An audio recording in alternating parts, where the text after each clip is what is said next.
Antes nós vamos apreciar o incidente do Amicus Curiae e o Dr.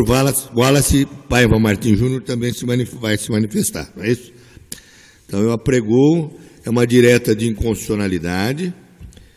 O relator é o eminente desembargador Renato Sartorelli, cujo voto tem o número 30.772.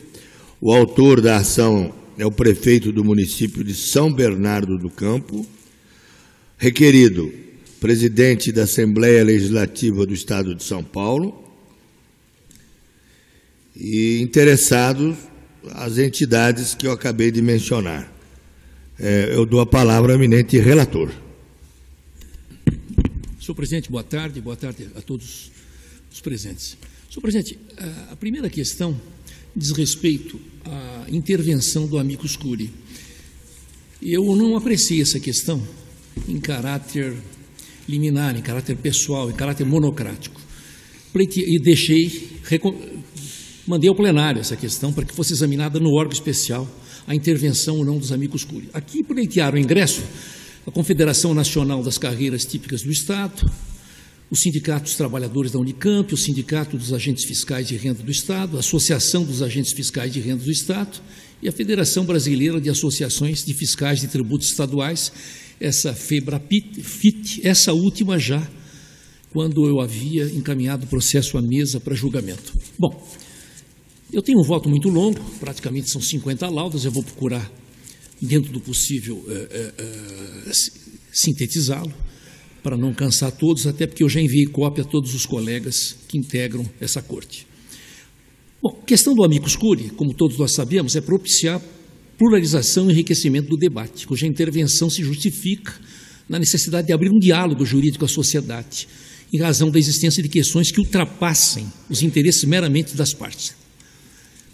Muito bem. Logo, essa intervenção do amigo da Corte deve se apoiar em razões que tornem desejável e útil sua atuação processual na causa, propiciando meios que viabilizem a adequada resolução do litígio constitucional, estando o magistrado livre para decidir de forma fundamentada acerca da conveniência ou não dessa intervenção. Essa posição é apoiada pelo Supremo Tribunal Federal, é sufragada pelo Supremo Tribunal Federal e também por esse órgão especial. Eu cito aqui... Isso é o requerimento de ingresso como Amicus Curiae. Como Amicus Curiae, estou apreciando isso, por causa da sustentação. Não ainda a sustentação oral, não é? Não, se o ingresso for indeferido, não haverá sustentação oral. Sim. Né? Da minha parte, eu já adianto meu voto, eu estou indeferindo a intervenção. A sustentação oral, está certo. Indeferindo a intervenção. Indeferiu a intervenção. A intervenção. Então, por quê?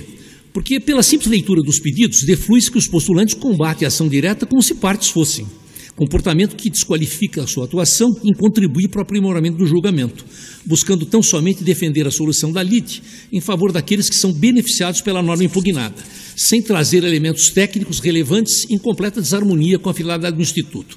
E aqui eu analiso a postura de cada um dos intervenientes, primeiro da Confederação, e retrato o que ela diz aqui, que ela representa categorias profissionais e nessa linha, por ter diversos filiados que têm interesse na interpretação dada ao ato normativo, nesse processo, ela aponta, então, que teria legitimidade para ingressar como Amicus Curiae.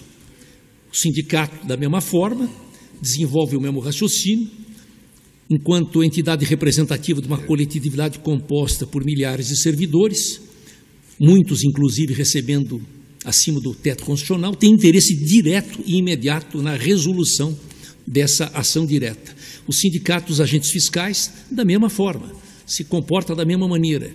E eu traduzo aqui ao estreito vínculo entre os interesses jurídicos da classe e o objeto jurídico discutido na ação direta. A Associação dos Agentes Fiscais de Rendas do Estado diz, órgão de classe com representatividade dos agentes fiscais de renda e defende sua legitimidade para postular diante da relevância do tema e do evidente interesse de seus associados. E, por fim, essa FEBRAFIT, que diz a mesma coisa, mas com intervenção, inclusive, com intervenção posterior ao envio dos autos para julgamento. E essa questão não é admitida, já há precedentes, mas ainda que fosse admitida, também está defendendo o interesse de associados, entendeu? A Procuradoria ponderou aqui, a meu ver, e muito bem, dizendo também que os pedidos oferecidos devem ser todos indeferidos, porque, em realidade, as postulações contêm verdadeiras pretensões de defesa de situações subjetivas, que não se acomoda com o Instituto, vedada, aliás, no processo objetivo de controle abstrato de constitucionalidade. Aí eu prossigo na análise do meu voto, já a folha 19, dizendo que realmente essa questão da Federação Brasileira de Associações Fiscais de Tributos, eu, como já ressaltei, o ingresso foi postulado após a liberação do processo para julgamento, o que caracteriza um pedido extemporâneo, e o próprio Supremo Tribunal Federal, como eu aponto aqui, dizendo que ingresso de amicus curiae após a liberação do processo para julgamento deve ser indeferido. Esse é um acordo do Supremo Tribunal Federal relatado pelo ministro Luiz Fux, recente, 18/5/2018. Portanto, senhor presidente, à luz desses fundamentos que eu expus aqui sucintamente, eu, pelo meu voto, eu estou indeferindo o pedido de ingresso de todos os amicus curiae, os quais eu já relacionei inicialmente. Eu indago se estão todos de acordo. Então, fica indeferido, por votação unânime, o ingresso de todos os pedidos a título de amicus curiae nesta ação. Passo, então, a palavra ao advogado, do prefeito do município de São Bernardo do Campo. Não tem mais? Ah, pois não. Então, então o Ministério Público desiste da sustentação oral e, para o voto que já recebemos e lemos, Vossa Excelência tem a palavra. Ótimo.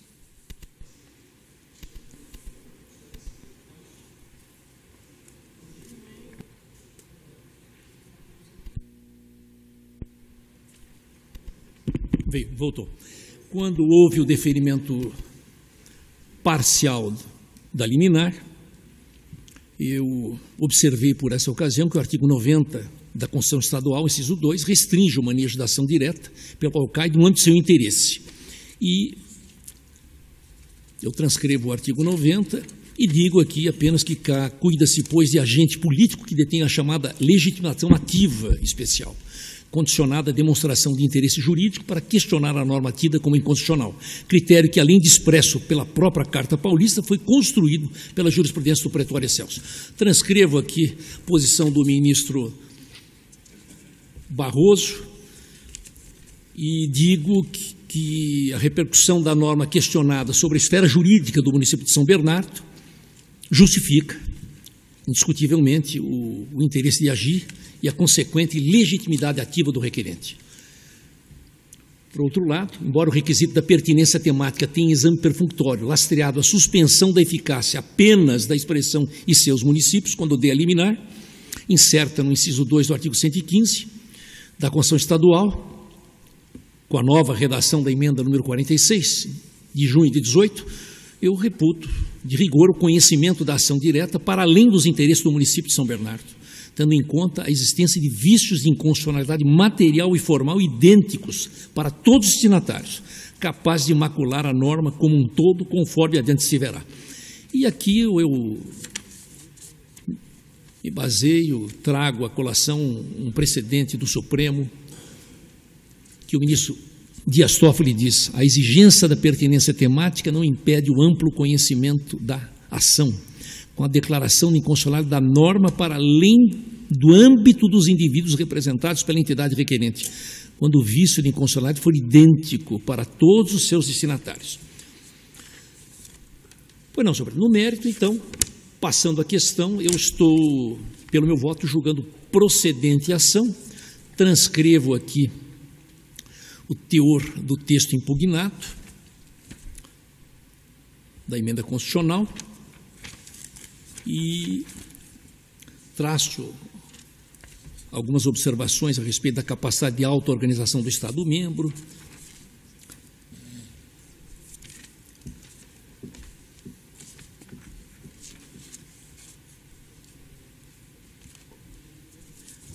Falo da atuação do Tribunal de Justiça, em suas conclusões em norma constitucional federal que seja de reprodução obrigatória pelos Estados. Estou procurando simplificar tudo que eu escrevi aqui, em face da extensão desse voto.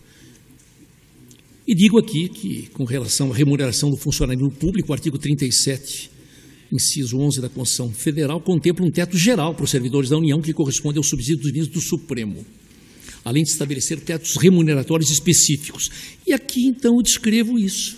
No âmbito dos Estados, a regra consagrada e do Distrito Federal prevê subtetos específicos para cada esfera de poder fixando para o Executivo subsídio do governador, para o Legislativo dos deputados estaduais e distritais e para o Judiciário o subsídio dos desembargadores.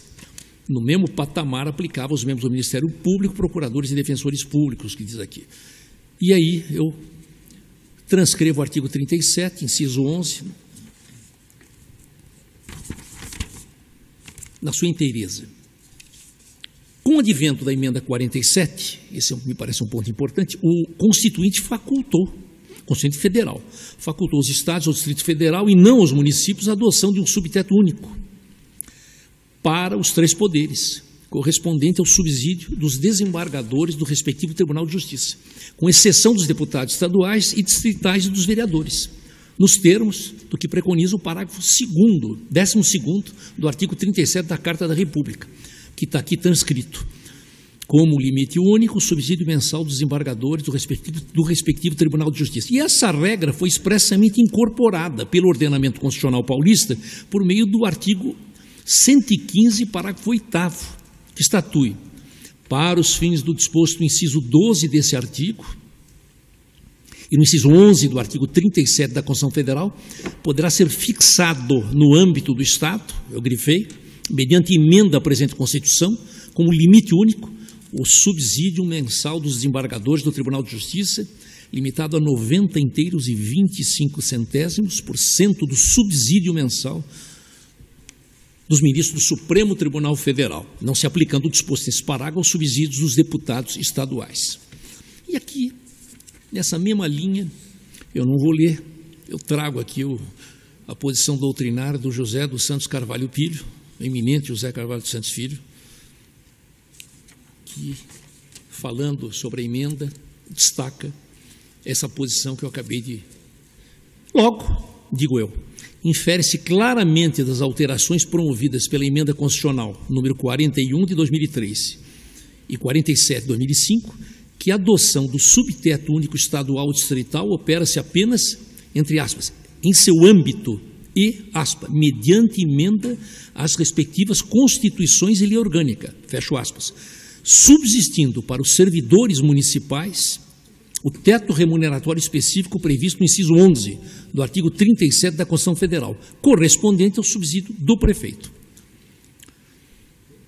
Falo da autonomia municipal, invoco o artigo 34, inciso 7º, letra C da Lei Maior, e digo aqui, vale dizer, a faculdade conferida aos Estados e ao Distrito Federal para adotar subteto único regional não permite que essas pessoas políticas estendam aos municípios norma contrária ao sistema vigente, ampliando aos servidores municipais regra prevista apenas para entes federados diversos, mostrando-se a emenda constitucional estadual número 46 de 2018 incompatível com os artigos 1º e 144 da Constituição Paulista. Mas não é só. Digo aqui que há outro fundamento também é possível reconhecer em constitucionalidade da norma em comento, sendo oportuno consignar, e aqui eu faço essa observação, que no âmbito da ação direta vigora o princípio, como é sabido, da causa petende aberta.